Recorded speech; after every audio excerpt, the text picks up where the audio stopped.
বাংলা সাহিত্যে বিদ্রোহী কবি হিসেবে আমরা একজনকেই চিনি, তিনি কাজী নজরুল ইসলাম। তবে শুধু বিদ্রোহী নন, তিনি মানবতার কবি, সাম্যের কবি, প্রেমের কবি।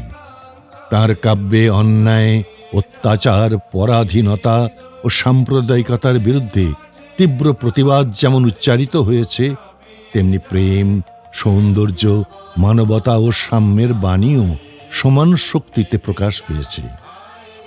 তার বিখ্যাত কবিতা বিদ্রোহী তাকে বিদ্রোহী কবি হিসেবে অমর করেছে। আবার কান্ডারি হুঁশিয়ার, সাম্যবাদী ও মানুষে তিনি ধর্ম বর্ণ নির্বিশেষে মানুষের ঐক্য ও মর্যাদার কথা বলেছেন। অসংখ্য ইসলামী গান, শ্যামাসঙ্গীত, ভক্তিগীতি, প্রেমের গান ও দেশাত্মবোধক রচনা তার বহুমাত্রিক প্রতিভার পরিচয় বহন করে। নজরুল মূলত বিদ্রোহ, সাম্য, মানবতা ও অসাম্প্রদায়িক চেতনার কবি। তার কবিতার মূল লক্ষ্য অন্যায়ের বিরুদ্ধে মানুষের বিবেককে জাগ্রত করা এবং স্বাধীনতা, সাম্য ও মানব মুক্তির আদর্শ প্রতিষ্ঠা করা। কান্ডারি হুঁশিয়ার কবিতায় মানবতার সর্বোচ্চ আদর্শকে তুলে ধরেছেন তিনি। দারিদ্র্য, সাম্প্রদায়িক বিভেদ ও শোষণের কারণে জাতি বিপর্যস্ত, তারা মুক্তির পথ জানে না। এমন সংকটময় মুহূর্তে মানুষের পরিচয় হিন্দু বা মুসলমান নয়, সবচেয়ে বড় পরিচয় তারা সবাই একই ভূমির সন্তান।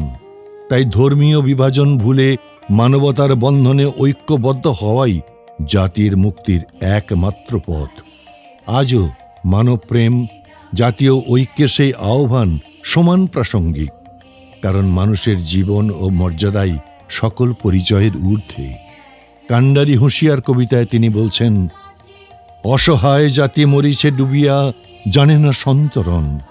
কান্ডারি আজ দেখিব তোমার মাতৃমুক্তিপণ। হিন্দু না ওরা মুসলিম, ওই জিজ্ঞাসে কোন জন। কান্ডারি বল ডুবিছে মানুষ, সন্তান মোরমার। শ্যামলা